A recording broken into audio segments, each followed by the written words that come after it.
2015. Roll call, please. Mr. Pena. Here. Mr. Hoffman. Here. Mr. Fields. Here. Mr. Evans. Here. Mr. Paul. Here. Mrs. Smith. Here. Mr. Zachary. Not here. Please join me for the Pledge of Allegiance. Pledge allegiance to the flag of the United States of America and to the republic for which it stands, one nation, under God, indivisible, with liberty and justice for all. Thank you. The first thing on our agenda tonight is the approval of minutes from Banner City Council regular session, November 17th, 2015. Council, if you're so inclined, to give the motion. Mr. President, I move that we accept the minutes from November 17th as prepared. There's no additions or comments on that. All those in favor of accepting the November 17th meeting minutes, signify by saying aye. Aye. Any opposed? We have no communications this evening.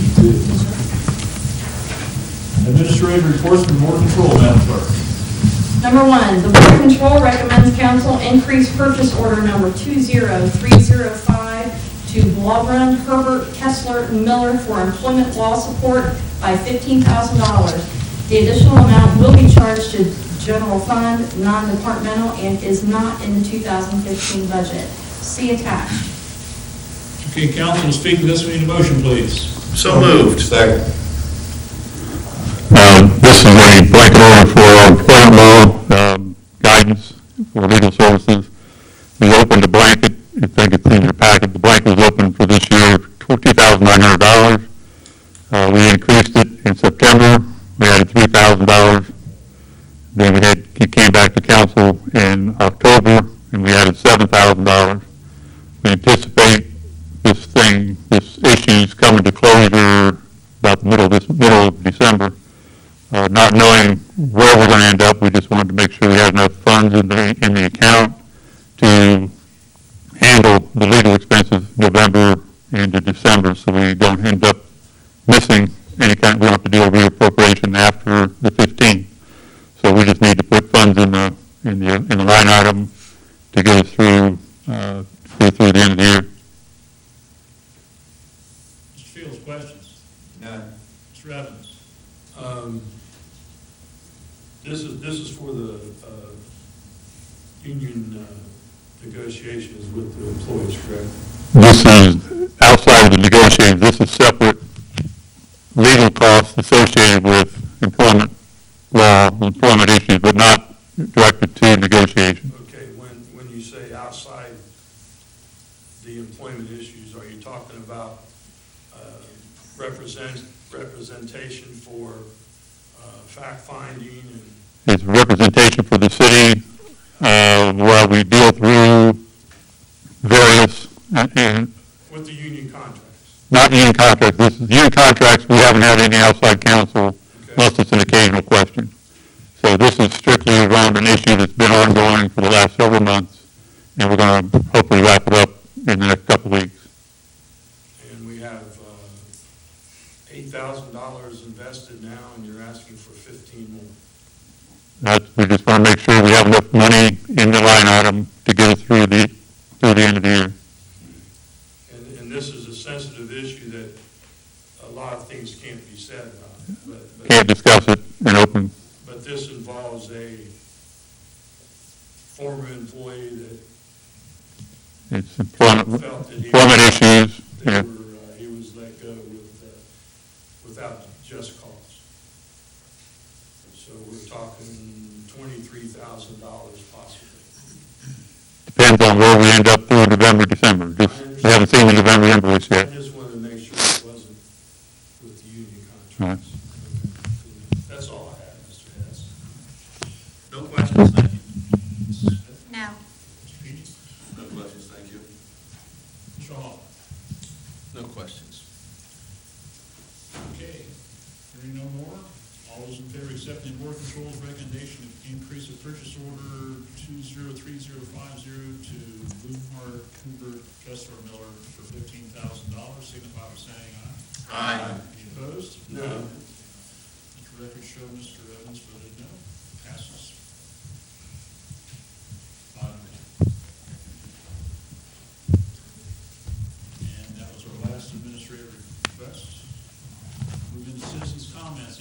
have anything you'd like to bring forward tonight?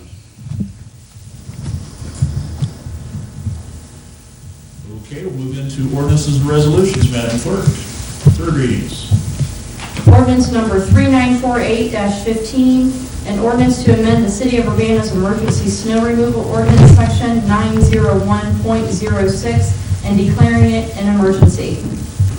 Okay, council, this is a third reading, and we need a motion to that effect, please. So moved.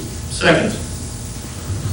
Just kind of summarize again where we've been to this point. Last year, we had quite a bit of discussion throughout the winter season and into the early spring about the snow removal habits of some of the folks around town and how we handle snow.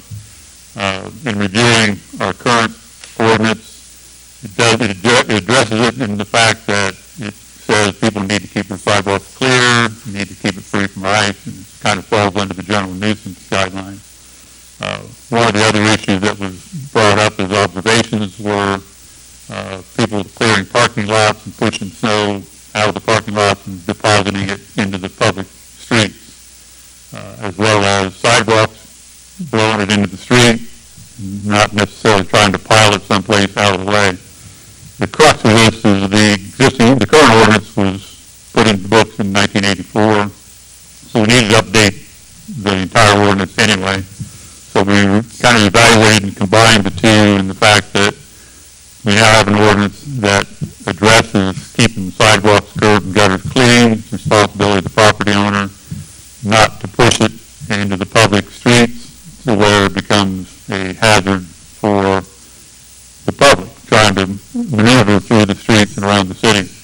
So it allows some, put a little teeth into the situation where if it's observed, there's a complaint filed, there's mechanisms in place that pictures can be taken or affidavits can be submitted, and people that are found, guilty of it will be addressed on a case-by-case basis as they're brought forward. So again, the idea here isn't to, make anybody's life miserable. The idea is to try to keep public right-of-ways, public streets safe, and keep, the private individuals from clearing off their property and then depositing it in the street for it to melt away or, create site issues or safety issues around people trying to travel up and down the street. So that's where we're at with this. This is an emergency in the fact that it is 3 readings. It will take effect upon passage. We don't have to wait for 30 days, which would put us smack dab into the winter. This will get it in place before the winter season really kicks in. Okay, council, last time, Mr. Evans, questions? I don't believe anybody's asked this over the course of the readings. As far as enforcement, if someone has a complaint about a sidewalk or an individual sees a private contractor pushing snow out into the street, who do they contact? We would initially contact, I'm sorry? The zoning department? No, it wouldn't be the zoning. We would contact the police department or they can contact the administration. Gotcha. Mr. Paul? No questions, thank you. Mrs. Smith? No. Mr. Pena? No questions. Mr. Hoffman? If snow gets pushed into your property, are you allowed to put it back into the street or not? I don't know that I want to go with that one, but It kind of goes both ways. I mean, I don't think that your goal here is to try to badger people. No. I think the idea is to be able to guys be able to do their job safely. Right. And we know who the people are that Right. leave their cars sitting and everything else, so. and we understand, we have those times where snow gets pretty heavy, and you just have to put it in a place where it's not going to obscure vision, it's not going to obscure traffic, and it's, kind of out of the way. Allow people to get in and out the streets, on sidewalks and traverse around. So Good. If I may, this was put into effect way back when because the street department's having trouble clearing the snow. Is that right, Mr. Fields?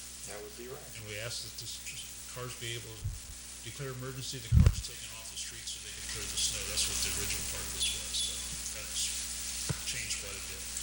Can I ask one question? Sure. In the history of this legislation, has any car been towed? It's never been enforced. Okay. There was never a mayor or administrator that wanted to say clear, so Gotcha. they keep going around. I like the pooper scooter. Kind of like that one. It's in the books, but I guess that's not. Anyway, if there's no further questions, Madam Clerk, roll call on ordinance 3948-15. Mr. Hoffman? Yes. Mr. Fields? Yes. Mr. Evans? Why, yes. Mr. Paul? Yes. Mrs. Smith? Yes. Mr. Pena? Yes. Okay, ordinance 3948-15 passes unanimously and will take effect as soon as it's signed. Next one, please. Ordinance number 4439-15, an ordinance authorizing the Director of Administration to enter into an indigent defense agreement with the Champaign County Commissioners to allow the city to receive partial reimbursement from the Ohio Public Defender Commission for indigent defense expense in Champaign County Municipal Court. Okay, council, this is a third reading. We need a motion. So moved. Second. Mrs. Alderette. As we reviewed before, back in 1960s, U.S. Supreme Court said anyone who is facing the potential of jail time is entitled to a court-appointed counsel if they cannot afford one. Therefore, the city of Urbana does have jailable offenses that we get charged under, so those individuals are entitled to appointed counsel if they cannot afford one. I believe it's 147% of the federal poverty guideline, whatever is that's established by the federal government on an annual basis. And the court can also look at marginal people, so they all have to apply in order to be granted court-appointed counsel.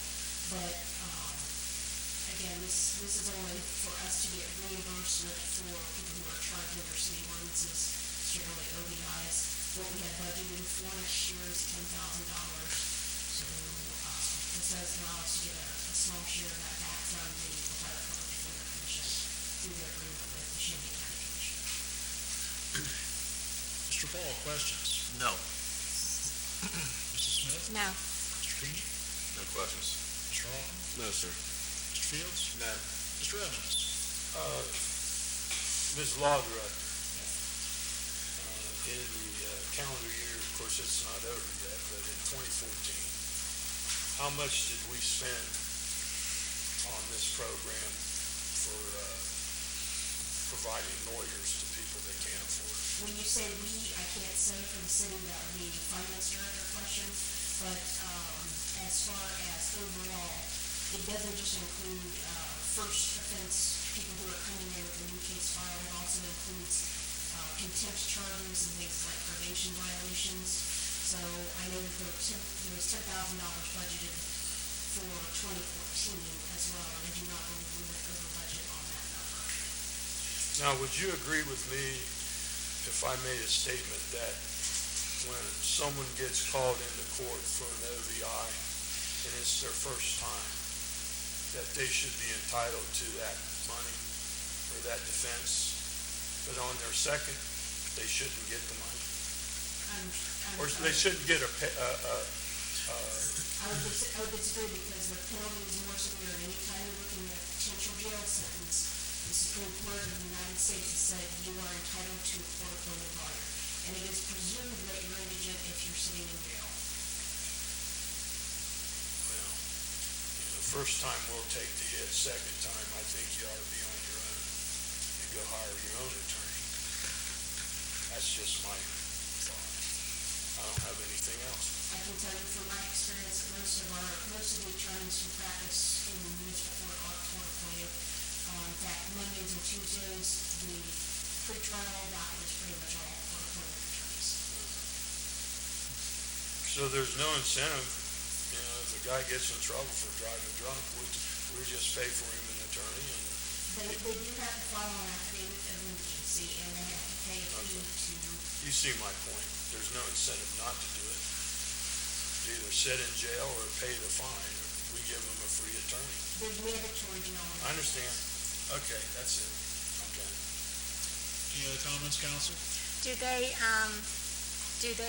have to pay the attorney's fee eventually? I mean, is it added in on their? On the court costs? Yes. The judge will do a review of the indigency application. Typically, the turnaround time from the date of arraignment to the date of pretrial it's 2 to 3 weeks.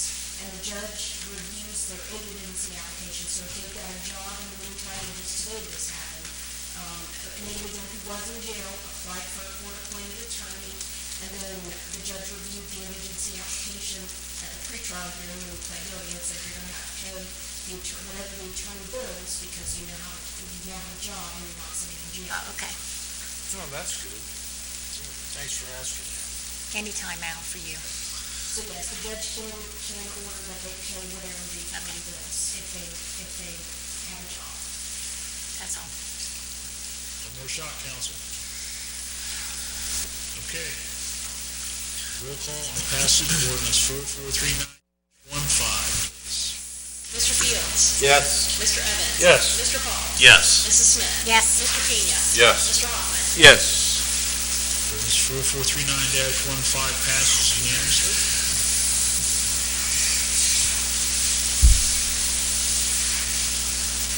Next one, please. Resolution number 2433-15, a resolution to appropriate money for the several objects and purposes which the city of Urbana, Ohio must provide for the fiscal year ending December 31, 2016. Okay, council, this is 2016 budget. Need a motion to that effect. So moved. Second. And here we are, our third reading. I know we talked about this a couple times in the work session, last two readings. Unfortunately, Chris wasn't able to be here tonight. Again, just to reiterate, kind of the main point is the general fund budget is flat. I think we saw at the end of the result was like a $5,000 positive. There's been a couple of questions come up about how the expenditures, are they higher than what they normally have been? If you remember, we've been building reserves in the water and the wastewater treatment funds to pay for the projects that are going to start, payments are going to start being due coming in 2016. So a while back we raised water rates, we raised sewer rates, started to build the reserve. So as those bills start coming due, we'll have the money to start fronting the money and start getting, keep the flow moving to keep the funds moving. So if there's any changes, it's in those two funds where you've got the water and wastewater, the money that's been set up to pay for the project that phase one water and the wastewater treatment plant that's wrapping up. Okay, Mrs. Smith, questions? No. Mr. Pena? No, no questions. Mr. Hoffman? No, sir. Mr. Fields? None. Mr. Evans? No. Mr. Paul? Just a couple items on a couple of the funds, like Fund 205, street maintenance and repair. We've got a personal services number in there. I know what that is, right? Okay, that's going to be for people. We've got another line item in there for supplies, materials, and other. Okay, that's $195,000 for the year. What exactly does that cover? That's not paving and... I can't give you the detail on that line item. I know part of that, I believe, I don't want to say exactly it is, but some of that is the dirt patch material and those types of things that come through, but I can't speak to the detail in that line item. Okay. So I can get the answer for you. Okay. And there was one other item that I found kind of interesting in here, and I meant to get with Chris before, and I just didn't have a chance to, is we actually have a city beautification fund, fund number 820, which has $500 in it. That's it. So, folks, if you look around and you have questions about some things being run down, that's part of the reason why. So that's not really the reason why. No, I understand that, but that could help us. Well, that money came from, Okay. Moving on. Okay, cool. Okay, I'm done. Any other comments, council? The budget's so weeks to get over with. No more questions. Roll call on the passage of resolution 2433-15. Mr. Evans? yes. Mr. Paul? Yes. Mrs. Smith? Yes. Mr. Pena? Yes. Mr. Hoffman? Yes. Mr. Fields? Yes. Okay, resolution 2433-15 passes unanimously. Move on to second readings. Ordinance number 4390-15, ordinance of council of the city of Urbana approving a collective bargaining agreement between the city of Urbana, Ohio, and the city of Urbana firefighters in the Urbana Firefighters Association, IAFF, Local 1823, and declaring it an emergency. Okay, this is the second reading. Jerry, you want to? Kind of summary of what we've been, these 4390-15 and 4392-15. The next one is for the fire captains. The fire division agreed to negotiate as combined units, so we didn't have to do separate sessions, but there are separate ordinances to work through it. Hopefully the summary that we provided at the first reading was pretty straightforward. Some of the final changes will be in the first year of the agreement to be a 1% pay increase, 1.25% in the second year, 1.25% in the third year. There's language on personal days, employees who go a complete calendar year without using a sick day will get a personal day as a incentive for them to not use the sick time. Uniform allowance was raised $100, went from $800 to $900 a year, and that allows them to keep their equipment and their maintenance and their uniforms that they wear on a daily basis. Previously, there was an MOU attached to the agreement that covered personal protective equipment and that type of thing. We were able to take that language, combine it into this article, and eliminate that memorandum of understanding.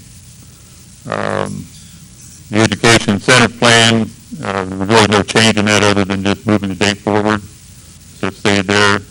Language in the drug and alcohol policy, there was some CDL language that they wanted to revisit that doesn't apply to the firefighters. They are not required to have a CDL as a firefighter license in the state of Ohio, so we added some language to exempt them from that point.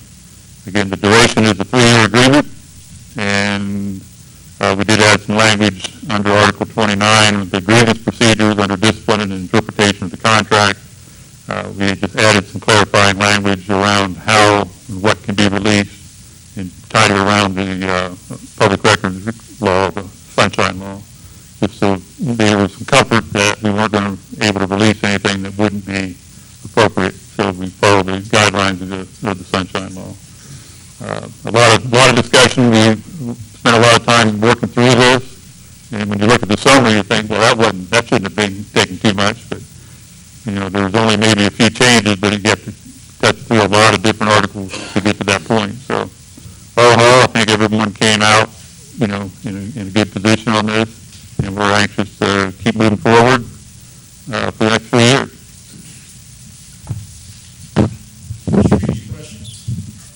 self-explanatory. I'm sorry? I said no, Oh, that's pretty thank you. self-explanatory then. Mr. Hall? No, I just appreciate the work you guys put in. It sounds like it was a pretty mutually beneficial deal, which is what you want to get to. So, appreciate your work. Appreciate the fire work with you as well. That's all I have.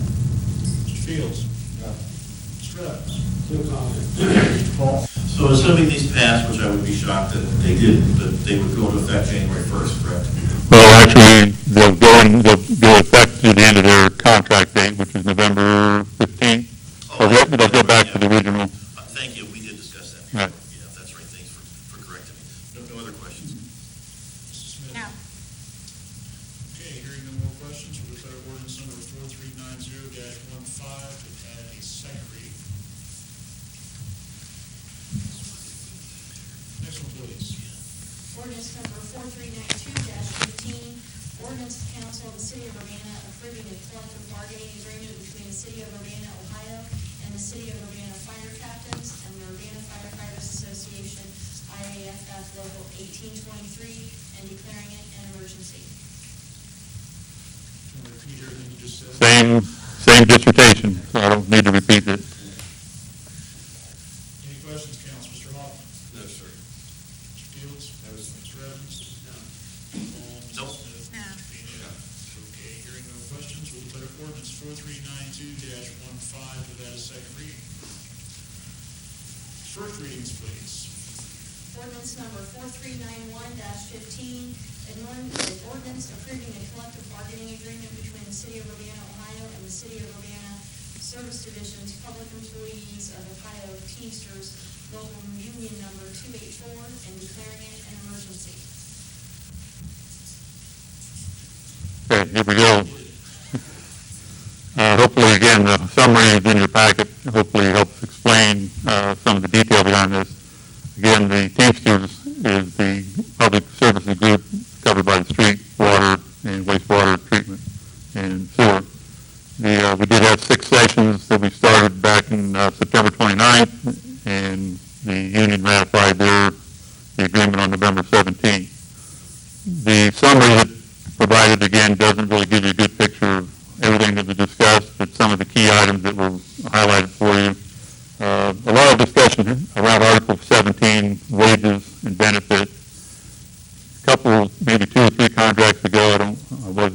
background for that was in place when we got here, created a two-tiered pay scale. It was operator 1, operator 2, and there was 4 steps within each. And it was very cumbersome and challenging for not only the payroll and the supervisors trying to keep track of who was where and what. It was kind of a little cumbersome to work through. You had to look to see where they were qualified and then pull up different certifications, that type of thing. The other challenge in that is we would advertise for a job. We'd bring people on board. They'd be here for a year or so because the starting wage was at a fairly low rate. People would get some experience and then move on.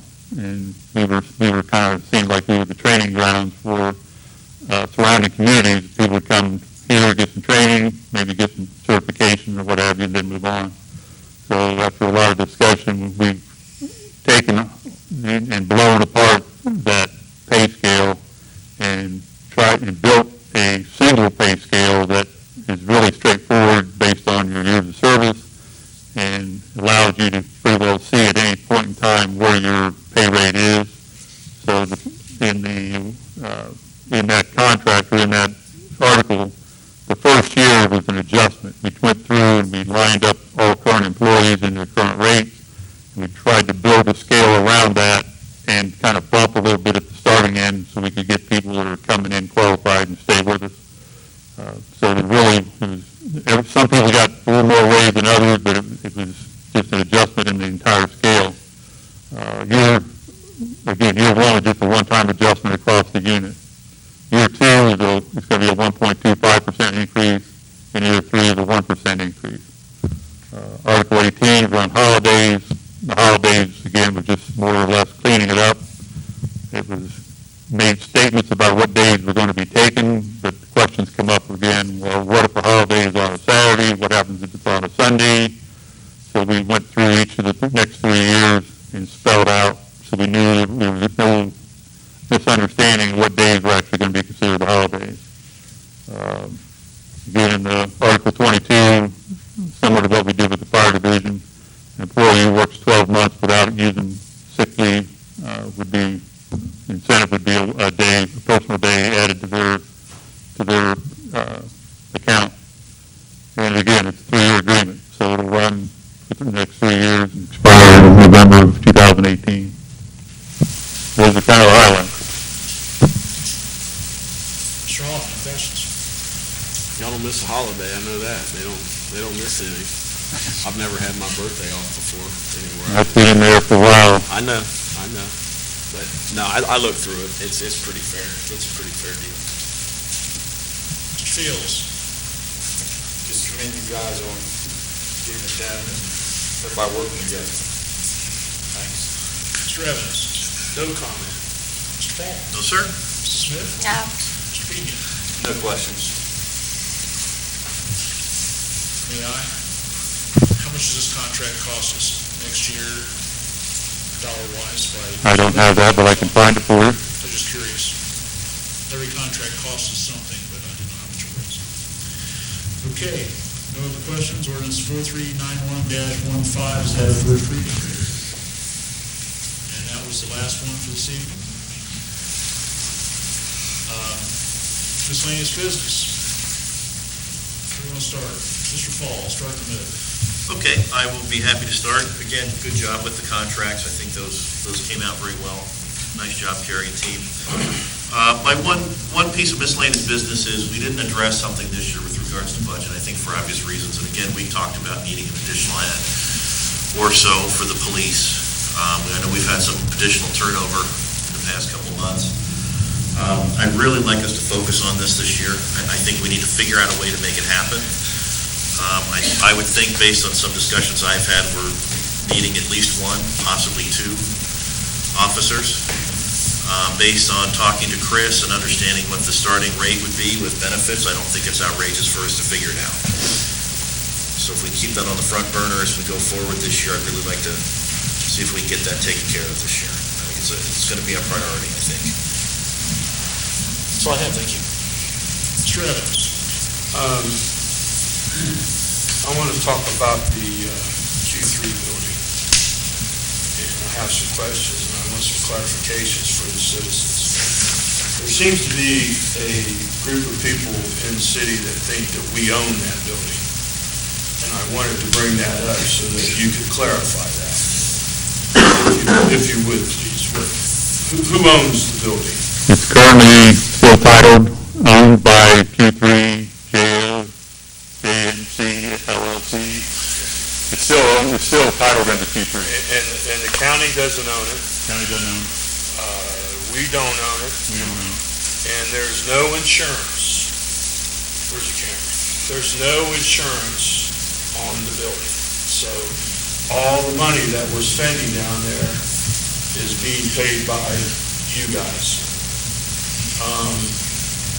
I just have some general questions about what's been going on down there. I understand that we need to clean the roads so people can have access to Storms Avenue. I understand that. What I don't understand is any other maintenance that we're doing at that building, other than making sure that it's not burning anymore. That is our job as a city, and we do have a very capable fire department.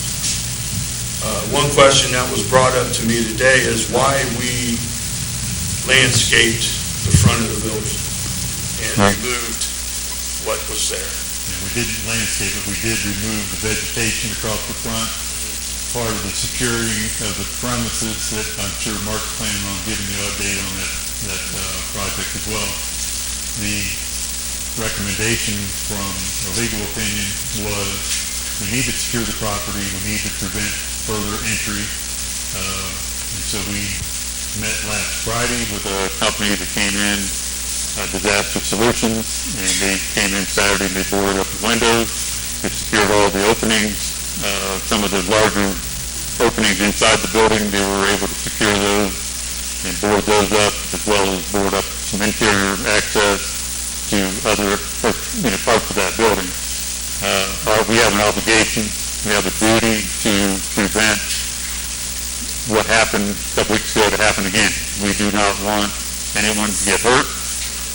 Again, we have an obligation to secure the property, to prevent that because it's in city limits, it's within our jurisdiction. And again, I think Mark will give you some more detail around that. The vegetation and that type of thing was removed by firefighters that were on duty. And then today, the public works guys went down with the grappler and the tandem truck and loaded everything in the truck and hauled it out the compost facility. So we didn't, again, yes, we used staff time, but we tried to be very cognizant of any of the costs that we're using. The only thing that we actually paid for out of, with the PO is going to be the track hoe. We had to bring in a track hoe to knock down some walls that we weren't able to reach with our backhoe. We tried it with our backhoe, but we couldn't reach some of the areas. And having pneumatic tires, we couldn't get into the areas that we needed to get into without damaging the equipment. So we did contract with a local contractor to come in with a track hoe and push in the walls that needed to be removed to keep them from being a potential hazard. As far as the security of the building and the track hoe, any outside contracts like that, right now I'm going to estimate we're probably less than $1,500 money being spent out of pocket. I'm not counting city labor. I'm just counting the POs that will be issued to settle those, to pay those two invoices. Again, I believe Brian or Mark can elaborate further on the specifics of why, but bottom line is it's a public nuisance. It's in our jurisdiction, and we've got a responsibility to keep the public from being injured. Again, we're very cognizant of cost, and we've made conscious decisions not to do some things that aren't necessarily required at this time. We're just not going to do it. And I understand your question, but again, we have an obligation to keep the property secure and keep it from creating a future hazard. And I agree with the security part of it, but how are you going to make the link between secure, what does the trees being there or whatever was there have to do with the security of the building? I'll just be brief because I understand Chief Keller has a lot more detail on everything that has been done, but what the issue is that that is an active crime scene. And the state fire marshal invokes jurisdiction as long as the fire's still going, because they have a duty to investigate that crime and also to preserve evidence of that crime while they can. And then once the fire's out, they need a search warrant to continue to stay at the property because they can't get permission of the owner because there is no owner right now. That's a corporation that's legally defunct. So they need a search warrant, so we did the search warrant to stay and investigate, but also to remove any other combustibles, which includes that vegetation, because someone could come back and destroy evidence of that arson, or, you know, we could have a copycat sort of issue. So we've got, on the one hand, yes, there's the blight and the nuisance issue that's been ongoing for years that the city hasn't really been able to tackle because of some of our limitations, such as when you're doing a nuisance injunction, you have to post a high bond with the court to get an injunction, and there's no corporate entity to go after to get the injunction. But once a crime has occurred on that property, such as an arson, then we have the obligation to secure that while that's an active crime scene. And if there's any biologic evidence, then that biologic evidence that we recover has to be preserved for a minimum of 30 years. So we have a van sitting right now in impound that's going to be sitting there for that long of a period. But I'll let Chief Keller speak to everything that has been done, but that's what part of the issue has been, is removing anything that is still combustible and securing it against unauthorized entry so that they can continue to investigate the evidence from the arson. So the decision was that the vegetation was combustible? It is combustible. And you were concerned about someone coming back and starting that on fire? That's part of it is that the vegetation also secured some didn't secure, but it obscured some points of entry to the building once those windows were out. So they've been boarded up now, but people could still, you know, go behind the vegetation and try to get in that way if the vegetation was still up. So there were two concerns about the vegetation. Number one, it's combustible. Number two, it obscured the evidence of activity from the street. Okay, and the final bottom line is there's no one to bill this to. There's no way to get back our money. The property owner is in bankruptcy, and if there's a suspect identified for the arson, that's a potential. okay. But it hasn't been determined that it was an arson? yes. Okay. All right. Thank you. That explains a lot. Yes, and well, Do you want me to do it now, or do you want? You might as well hit, we're on the topic. Okay. Yeah, I was gonna say, I don't want to overstep my bounds. I just want to give you a timeline, actually, of kind of what happened, and I can answer some of those questions for you, too. We got the call on the 22nd at 12:05 in the morning. At 12:08, we were on the scene. Started what we call a defensive operation, which means we didn't go in. That building, I have actually put an order out that we will not go in that building. There was a point, though, where we did have to make entry for two reasons. One is we've dealt with this building for, several years with fires being started in there. They've been started in there before. We've been trying to get the building secured as much as possible. They find ways to get in it.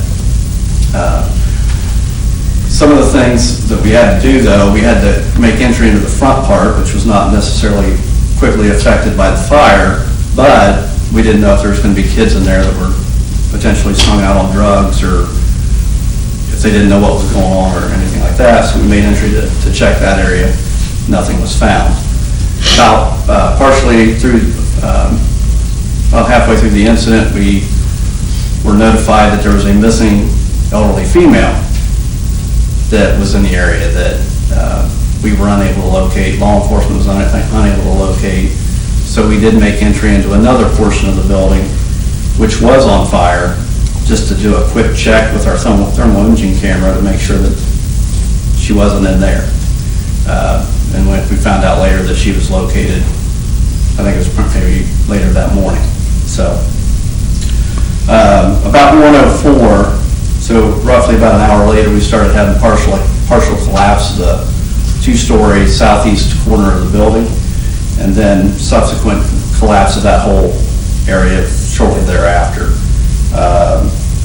We determined the fire to be contained at around 3:16 in the morning, which means that there was still a lot of fire, but we had pretty much control over it. It wasn't going anywhere that we didn't know where it was going to go. We continued to allow that back western part to burn because, and that's some questions that I received, why? Again, we weren't going into that part of the building. The roof was involved in fire, and I wasn't going to put anybody, I would have had to put somebody inside to actually fight that fire on the inside, and we weren't going to do that. And you're more than welcome to come. I have a video that can show you what was going on in that section of the building.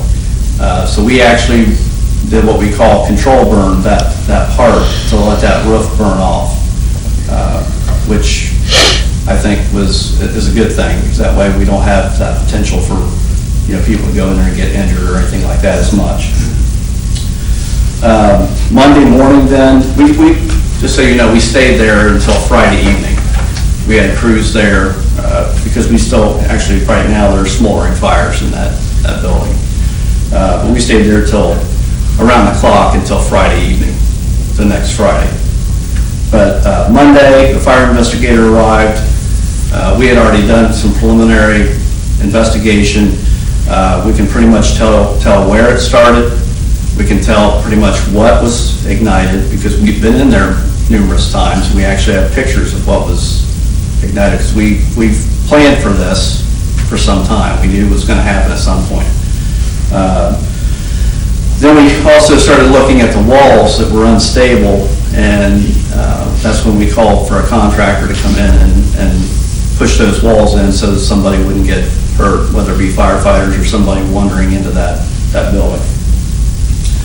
Tuesday, we finished those up. Actually, we did that because there were a couple of columns that were still sticking up. We got those pulled down. On Wednesday, in conjunction with Urbana Police Department, we brought cadaver dogs in due to the large area that covered and the fact that there was debris everywhere to make sure that there was no bodies in there. So people may have seen dogs. We had about 5 different dogs going through that building to make sure there wasn't anything in there, because it could have very easily been used to hide another crime. So we did that. Thursday, of course, was Thanksgiving. We still spent time out there.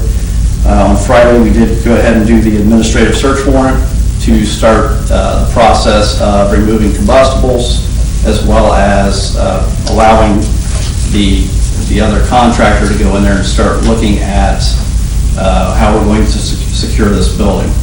And I can talk a little bit more about that here shortly. We also to continue the investigation process. That is when we started actually taking some of those trees down to help, and I'll explain that here in a second.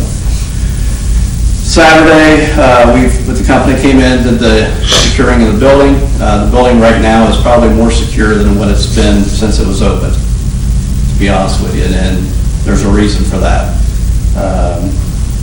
Monday, we finished up the securing process. I came in and did a couple more of the openings that needed to be done. And then Tuesday or today, the street department went out there and did the clearing of Storms Avenue, which I think did sustain some damage, but it's hard to tell right now because of the water and the mud and ash and all that. And then we also removed those trees.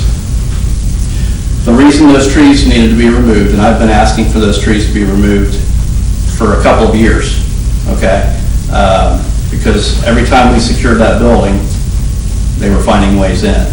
Those trees provided an obscurity, and I can tell you exactly where they were going to get in, behind the trees. They were breaking windows out. They were using the lights from Miami Street in the front part of that building to hang out in there all night.